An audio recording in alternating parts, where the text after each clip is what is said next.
जिस तरीके से अनुसूचित जाति के लोगों को वहां पे टारगेट किया जा रहा है सर, और जघन्य अपराध हो रहे हैं सर। 5 साल की बच्ची को सर अपनी मां के साथ जिंदा जला दिया।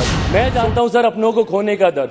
2 साल पहले मैंने अपने पिता को खोया और राज्य सरकार इस पे पूरी तरीके से खामोश है। इसीलिए सर मैं चाहता हूं कि संसद से उन पीड़ित परिवारों को न्याय मिले।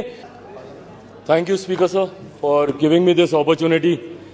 सर, एक सांसद होने के नाते मैं भारतीय फेडरल स्ट्रक्चर को, संघीय ढांचे को भली भांति समझता हूं और इस बात को मैं जानता हूं कि कई अधिकार जहां केंद्र सरकार के पास होते हैं तो वहीं कई अधिकार राज्य सरकार के पास होते हैं, जिसमें कानून व्यवस्था यकीनन राज्य सरकार के अंतर्गत आती है। पर ऐसे में सर, अगर एक राज्य, और मैं अपने गृह राज्य की बात कर रहा हूं, बिहार से मैं आता हूं, वहां पे सर अगर आपराधिक गतिविधियां इतनी ज्यादा बढ़ जाएं, हत्याएं इतनी ज्यादा बढ़ जाएं, तो ऐसे में सर ये संसद खामोश नहीं रह सकती।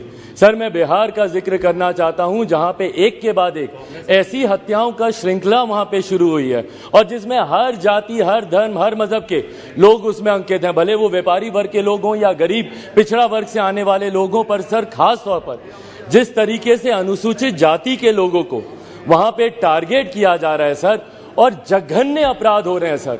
एक उदाहरण देना चाहूंगा सर मैं अरवल की घटना का। वहां पर सर एक पासवान परिवार से आने वाली महिला, उनको जिस तरीके से उनकी बेटी के साथ दुष्कर्म का विरोध करने के लिए और न्याय की मांग करने के लिए प्रशासन भी सर अपराधियों के साथ मिला हुआ था। ये रामजीत पासवान जी की उनकी धर्मपत्नी सुमन देवी अपनी 5 साल की बच्ची के साथ सर वो न्याय मांगने जाती हैं बार बार प्रशासन के पास।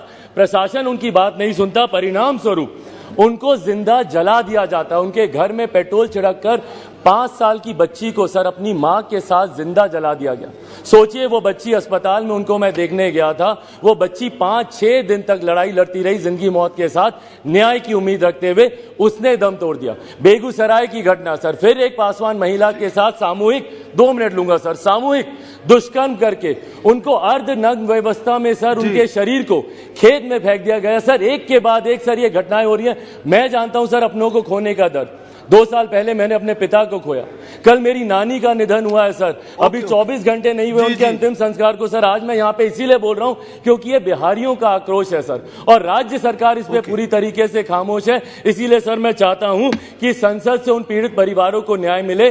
तमाम इसका स्वतः संज्ञान लेते हुए केंद्र सरकार इस पे कार्रवाई करे और सीबीआई जांच इन तमाम विषयों पर की जाए। धन्यवाद राजपूत जी। जिस तरीके से अनुसूचित जाति के लोगों को वहां पे टारगेट किया जा रहा है सर, और जघन्य अपराध हो रहे हैं सर। 5 साल की बच्ची को सर अपनी मां के साथ जिंदा जला दिया। मैं जानता हूं सर अपनों को खोने का दर्द। 2 साल पहले मैंने अपने पिता को खोया और राज्य सरकार इस पे पूरी तरीके से खामोश है। इसीलिए सर मैं चाहता हूं कि संसद से उन पीड़ित परिवारों को न्याय मिले।